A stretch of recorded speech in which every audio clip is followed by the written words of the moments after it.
Hello guys, welcome back to the channel. स्वागत है आप सभी लोगों का लर्न्स ब्राइट विश्वास बैच के इस थर्ड लेक्चर में, जहां हम लोग कवर करने जा रहे हैं डेवलपमेंट चैप्टर का पूरी की पूरी एक्सरसाइज को। हमने पिछले 2 वीडियोस में डेवलपमेंट चैप्टर की पूरी एनसीईआरटी को कवर किया है, उसके साथ हमने उसके कंसेप्ट्स को भी कवर कर लिया। तो आज की इस वीडियो में हम लोग इस डेवलपमेंट चैप्टर का, जो आपका इकोनॉमिक्स का फर्स्ट चैप्टर है क्लास 10 सीबीएसई के लिए, उसका हम लोग एक्सरसाइज करने जा रहे हैं। तो आज हम लोग एक्सरसाइज करने वाले हैं इस चैप्टर की। बहुत मज़ा आने वाला है आज के लेक्चर में, तो हम लोग पूरा एंड देना, हम लोग जल्दी से जल्दी इस एक्सरसाइज को खत्म करने की ट्राई करेंगे। साथ में अगर आपको पता नहीं है विश्वास बैच क्या है, तो आप डिस्क्रिप्शन में जाकर के एक वीडियो का लिंक दिया है, उस पर क्लिक कर सकते हैं। आपको पूरे विश्वास बैच के बारे में पता चल जाएगा। ये कम्प्लीटली फ्री बैच है जो आपको यूट्यूब पर मिल जाएगा class 10 and 9th and 10th के लिए, सीबीएसई के लिए। स्टार्ट करते हैं हमारे डेवलपमेंट चैप्टर के एक्सरसाइज को फर्स्ट क्वेश्चन के साथ। फर्स्ट क्वेश्चन क्या कहता है, सबसे पहले तो दे देता है। फर्स्ट क्वेश्चन हमसे कहता है डेवलपमेंट, एक सेकेंड, फर्स्ट क्वेश्चन या रीड फर्स्ट क्वेश्चन। अभी हम लोग जो एक्सरसाइज कर रहे हैं, इस एक्सरसाइज को आप लोग पहले तो एनसीईआरटी में आपको चैप्टर पढ़ना है, कंसेप्ट देखना है, तो वो वीडियोस आप लोग को डिस्क्रिप्शन में मिल जाएगी, तो वो पहले देख लेना। उसके बाद आप लोग को इस वीडियो को देखना है और पूरी की पूरी एनसीईआरटी को समझ लेना है, एनसीईआरटी की एक्सरसाइज को समझ लेना है। इससे आप लोग इस चैप्टर से आराम से 3 से 4 मार्क तो आराम से गेन कर लोगे। तो पहला क्वेश्चन है, development of the country can generally be determined by. Country की डेवलपमेंट जो होती है वो किस चीज़ से डिटरमाइन की जाती है। तो पहला ऑप्शन यहाँ पे दिया हुआ है एज पर कैपिटा इनकम, है ना, as per the capita income. तो हाँ जी, कैपिटा इनकम से तो होती है ना। It's average literacy rate, capita income, इन दोनों मेथड से हमारी जो डेवलपमेंट है कंट्री की, उसको डिटरमाइन किया जाता है विद नेशनल इनकम निकालने के लिए। Health status of the people, है ना, जो सिटीजन्स हैं उनकी स्टेट्स कैसी है ना, हाउ दे आर, उसको भी हम लोग यहाँ पे एग्जामिन करते हैं, डिटरमाइन किया जाता है डेवलपमेंट कंट्री की एग्जामिन करने के लिए। तो यहाँ पे तीनों ऑप्शंस हैं, तो फोर्थ ऑप्शन हमारा करेक्ट ऑप्शन होने वाला है, which is all of the above. तो आंसर इज डी आंसर है। डी आंसर को टिक कर दीजिए, ठीक है। नेक्स्ट क्वेश्चन पे बढ़ते हैं। Next question is question number 2, which of the following neighbouring countries have better performance in terms of human development than India. अब इसके लिए आप लोगों को एनसीईआरटी में घुसना पड़ेगा। एनसीईआरटी में आप लोगों को टेबल्स दिए हुए ना, टेबल्स में आप लोगों को इसका आंसर मिल जाएगा। तो इसका आंसर जो है वो है श्रीलंका, ठीक है। इसका आंसर श्रीलंका है, तो आपका आंसर इसका है बी। तो बी इसका मार्क कर लीजिए, ठीक है। और ये आपको पूरी पीडीएफ डिस्क्रिप्शन में मिल जाएगी, टेंशन मत लेना। आगे बढ़ते हैं थर्ड क्वेश्चन पे। थर्ड क्वेश्चन के टाइम से, assume that there are 4 families in a country. The average per capita income of this families is 5,000 rupees. If the income of 3 families is rupees 4,000, 7,000 and 3,000 respectively, that is the income of the 4th family. तो हम लोगों को इसको find out करना है ना, और इसका आंसर 6,000 होने वाला है, ठीक है। मैं इसका आपको डायरेक्ट आंसर बता देता हूँ। तो इसका डायरेक्ट आंसर इज 4th, तो डी इसका करेक्ट आंसर हो सकता है। अब नेक्स्ट क्वेश्चन बढ़ते हैं, हम लोग को जल्दी जल्दी खत्म करना है इसे। द फोर्थ क्वेश्चन पे, what is the main criteria used by the World Bank in classifying different countries, what are the limitations of this criterias if any. सबसे पहले तो नोटबुक ले लो, और जो भी आपको आंसर दिखा रहा है, आंसर दिख रहा है, इस आंसर को अपने नोटबुक में लिख लेना ध्यान से, ठीक है। Per capita income is the main criterion used by the World Bank in classifying different countries. The limitation of the criterion is it doesn't show distribution of the income. It also ignores other factors such as infant mortality rate, literacy level and health care etc. ये literacy है, यहाँ पे Y है, ठीक है, यहाँ पे Y है, इसको ध्यान से देखिए ना, ठीक है। इरेज कर देते हैं ताकि हम लोग को पीडीएफ अच्छे से मिल सके। तो ये सेकंड आंसर है। सेकंड आंसर हमसे, सेकंड क्वेश्चन हमसे कहता है कि main criteria world bank different countries के नेशनल इनकम को किस तरीके से मैनेज करता है, या किस तरीके से नेशनल इनकम की को पता लगाता है। तो नेशनल इनकम को पता लगाने के लिए वर्ल्ड बैंक हेल्प लेता है पर कैपिटा इनकम की। एक कंट्री की पर कैपिटा इनकम का जो है डिटर्मिनेशन होता है वहाँ पे पर कैपिटा इनकम का। तो ये हमारा मेन क्राइटेरिया है जो कि वर्ल्ड बैंक यूज़ करती है। अब इससे कुछ लिमिटेशंस हैं, इससे कुछ डिसएडवांटेजेस हैं, जो हमने फर्स्ट लेक्चर में सेकंड लेक्चर में इसके देखे थे, तो वो आप देख सकते हो। तो पहला इसका है कि प्रॉपरली जो आपका डिस्ट्रीब्यूशन है इनकम की, वो शो नहीं होती इसमें, और बाकी के जो फैक्टर्स हैं, infant mortality rate, literacy rate and health care, इसको यहाँ पे डिटरमाइन नहीं किया जा सकता, ठीक है। आगे वाले क्वेश्चन पे चलते हैं। तो हम लोग आ चुके हैं फिफ्थ क्वेश्चन पे, ये फोर्थ था, ये फिफ्थ क्वेश्चन है। तो in what respect is the criterion used by the UNDP for measuring development different from one used by the World Bank? World Bank only uses per capita income. तो World Bank, एक बात याद रखना, भले ही किसी भी तरह से एग्जामिन किया जा सके नेशनल इनकम को, बट वर्ल्ड बैंक जो है यूज़ करती है ओनली पर कैपिटा इनकम का ही यूज़ करती है वर्ल्ड बैंक। यहाँ पे इस रीजन से पर कैपिटा इनकम को बोल्ड में लिखा गया है, तो ये आपका कीवर्ड होगा, है ना, पर कैपिटा इनकम का ही यूज़ करती है वर्ल्ड बैंक, इसका ध्यान रखना। ठीक है, अभी आप आंसर को पढ़ सकते हो। ठीक है, और बड़े ही शॉर्ट फॉर्म में क्रिस्प पे आप लोगों को आंसर्स दिए गए हैं, है ना, तो आप लोग इन आंसर्स को ज़रूर से एक बार चेक कर सकते हो। नेक्स्ट क्वेश्चन पढ़ते हैं, sixth question, why do we use averages, are there any limitations to their use, illustrate with your own examples related to the development. We use averages, अभी एवरेजेस क्यों यूज़ किया जाता है उसके बारे में पढ़ते हैं, है ना। जो एवरेज मतलब एवरेज इनकम जो होती है ना, उसको हम लोग क्यों यूज़ करते हैं। We use average because they are useful for comparing different quantities of the same categories. For examples, to compute the per capita income of the country, averages have to be used because there are differences in the income of the diverse peoples. However, there are limitations to use of the averages. This does not show distribution of things between people. For an example, if a country has a very high per capita income, then we can say that citizens living in that country are very rich because we are not knowing about the distribution of the wealth in that country. Some people might be richer while others are poorer in that country.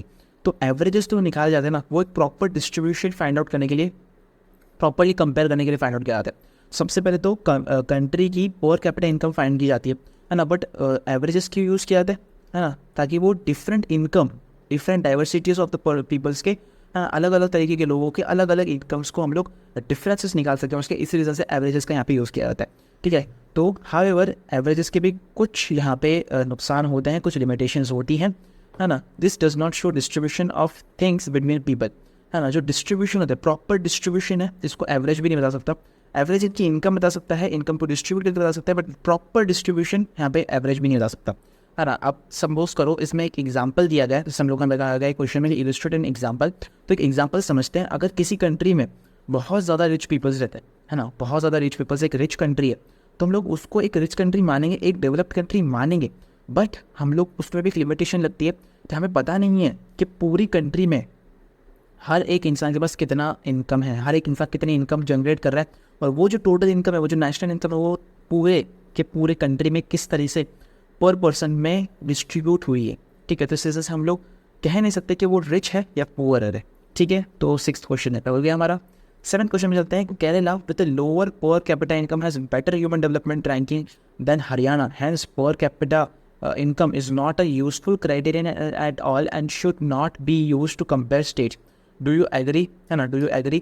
तो ये case studies है ना, do you agree disagree, उसको हम लोग को discuss बताना है। तो ये आप लोग इसका यहाँ पे एक आंसर दिया हुआ है, तो इस आंसर को आप लोग रेफर कर सकते हो, बट आप अपने खुद ओन वर्ड्स में भी इस आंसर को लिख सकते हो। ठीक है, आगे बढ़ते हैं।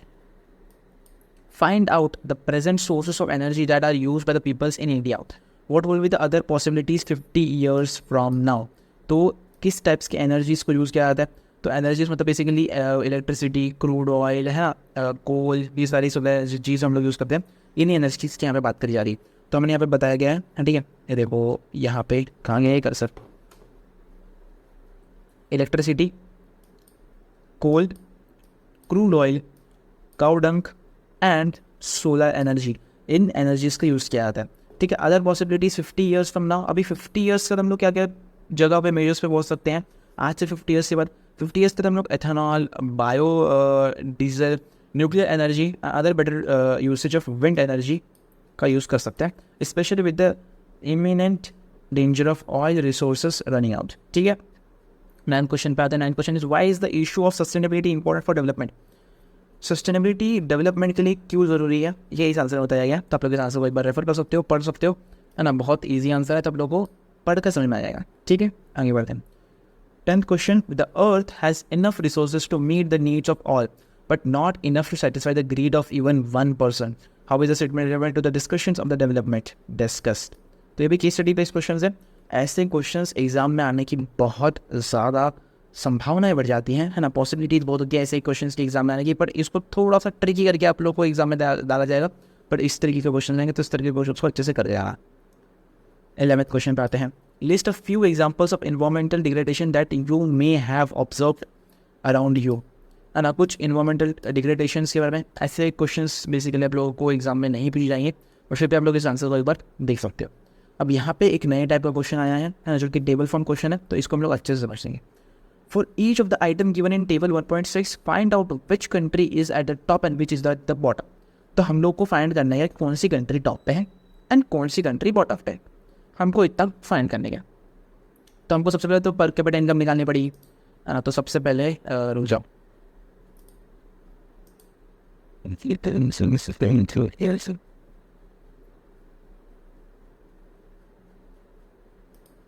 पर कैपिटा इनकम निकालनी पड़ती है ना।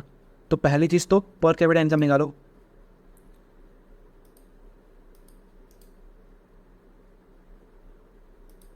तो पर कैपिटा इनकम जो कि यूएस डॉलर्स में निकलेगी, then life expectancy of the birth, then literacy rate, उसके बाद gross enrolment ratio for 3 levels and HDI रहेगा। तो ये सारी चीज़ें हम लोग को यहाँ पे दी हुई हैं। टेबल देखो एक बार, टेबल देखोगे समझ में आएगा। रुक जाओ, टेबल देखते हैं। टेबल पे हर चीज़ दी हुई है।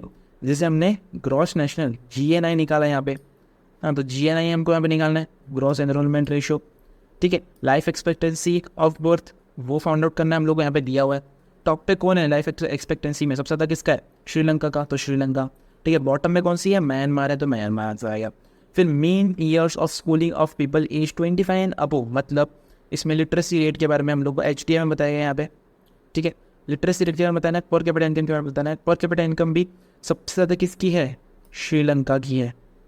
एंड सबसे बॉटम में कौन सी कंट्री है, म्यांमार है, सबसे बॉटम में आई है म्यांमार, ठीक है।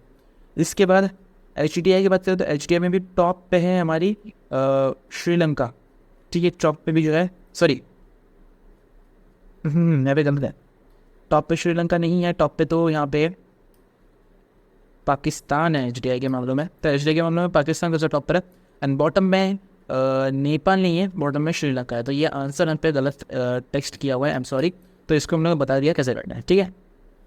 आगे बढ़ते हैं। आगे भी एक और टेबल फॉर्म क्वेश्चन आ गया यहाँ पे, बट यहाँ पे आप लोगों को प्रॉपर क्वेश्चन दिया गया है ना। एक टेबल दिया गया है आप लोगों को, है ना, और एक टेबल में आप लोगों को क्वेश्चन भी दिए हैं। 2 क्वेश्चन दिए हैं, compare the nutrition level of the peoples in Kerala and Madhya Pradesh.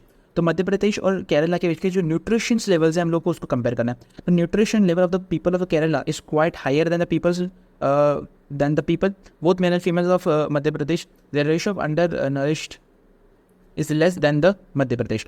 देखो सबसे पहले तो मध्य प्रदेश के बारे में हम लोगों को और केरला के बारे में हम लोग को डिफरेंसेस निकाला है। तो ये रहा हमारा मध्य प्रदेश यहाँ पे, ये रहा हमारा केरला यहाँ पे। तो केरला का ऑब्वियसली न्यूट्रिशन रेट थोड़ा सा हायर है यहाँ पे as compare to Madhya Pradesh, ठीक है। Can you guess why around one fifth of the people in the country are under nourished even though it is an argue that there is an enough food in the country. Describe in your own words. Own words में describe करना है, इसको chapter पर समझोगे तो समझ में आ जाएगा ये। फिर पेपर हम लोग पढ़ लेते हैं। There is an enough food in the country even at 40% of the people in the country is under nourished because a large number of peoples are so poor that they can not afford nutrition food. Nutritious healthy जो food होता है वो आजकल लोग इतने अमीर नहीं है कि उन लोग फाइंड आउट कर सके। और मोस्ट ऑफ द सिटीज़ में जो PDS है, पब्लिक डिस्ट्रीब्यूशन सिस्टम जो गवर्नमेंट चलाती है, वो वर्क ही नहीं करता है। बहुत सारे कंट्री स्टेट्स में अब तक लागू ही नहीं हुआ है, इम्प्लीमेंट ही नहीं हुआ है कि वो वहाँ पे यूज़ कर सके। फिर वहाँ पे बहुत सारे स्टेट्स में एजुकेशन की बहुत ज़्यादा कमी है, हेल्थ फैसिलिटीज़ की बहुत ज़्यादा कमी है, बहुत सारे पार्ट्स में, बहुत सारे रीजन्स में एंड बहुत सारे स्टेट्स में कंट्री के। तो इस रीज़न से जो है काफ़ी लोग नेचर से, काफ़ी लोग न्यूट्रिशन से, काफ़ी लोग ऐसे फूड्स से काफ़ी दूर हैं, है ना। काफ़ी इस जो डेवलपमेंट है इससे काफ़ी दूर है, बिकॉज वहाँ पे इतना एजुकेशन पहुँचाया ही नहीं गया, वहाँ पे इतना हेल्थ फैसिलिटीज़ पहुँचाई नहीं गई है गवर्नमेंट के द्वारा, ठीक है। तो यही हमारी एक्सरसाइज थी। यहाँ पे हमारे हो चुके हैं 13 क्वेश्चंस थे एक्सरसाइज में। तो 13 के 13 क्वेश्चन सब लोगों ने खत्म कर दिए हैं। आई होप सब लोगों को ये वीडियो पसंद आया। वीडियो पसंद आया तो वीडियो को लाइक जरूर कर देना। और अगर आप लोगों को विश्वास बैच में एनरोल होना है तो डिस्क्रिप्शन में आप लोगों को एक लिंक मिल जाएगी चैनल की, जो कि इसी चैनल की लिंक है। वरना आप लोग जाकर सब्सक्राइब कर सकते हो इस चैनल को, बेल आइकन को प्रेस कर दो। एंड विश्वास बैच के पूरे बैच में क्या क्या चीज़ें होने वाली है उस सबको जानने के लिए डिस्क्रिप्शन में लिंक दी गई वीडियो की, उसको आपको जल्दी से क्लिक करो एंड देखो, ठीक है। अब इस वीडियो को हम लोग यहाँ पे ही एंड करते हैं। डेवलपमेंट चैप्टर का यहाँ पे एंड हो चुका है पूरे के पूरे NCERT के थ्रू। अब नेक्स्ट लेक्चर में हम लोग डेवलपमेंट चैप्टर के कुछ प्रीवियस ईयर क्वेश्चंस को देखने वाले होंगे। जस्ट हम लोग देखेंगे और मैं आप लोगों को उसके PDF प्रोवाइड कर दूंगा डिस्क्रिप्शन में। आपको पूरे डेवलपमेंट चैप्टर में जितने भी प्रीवियस क्वेश्चन आए हुए हैं लास्ट 4 से 5 सालों में, ठीक है, 4 से 5 सालों में जितने क्वेश्चन आए हैं हम लोग आप लोगों को उतने सारे क्वेश्चन डेवलपमेंट के दे देंगे PDF फॉर्मेट में। Stay tuned with the channel, subscribe कर लेना चैनल को। तो मिलते हैं आप लोग किसी और नई वीडियो के अंदर। Thank you so much for support. चलिए मिलते हैं।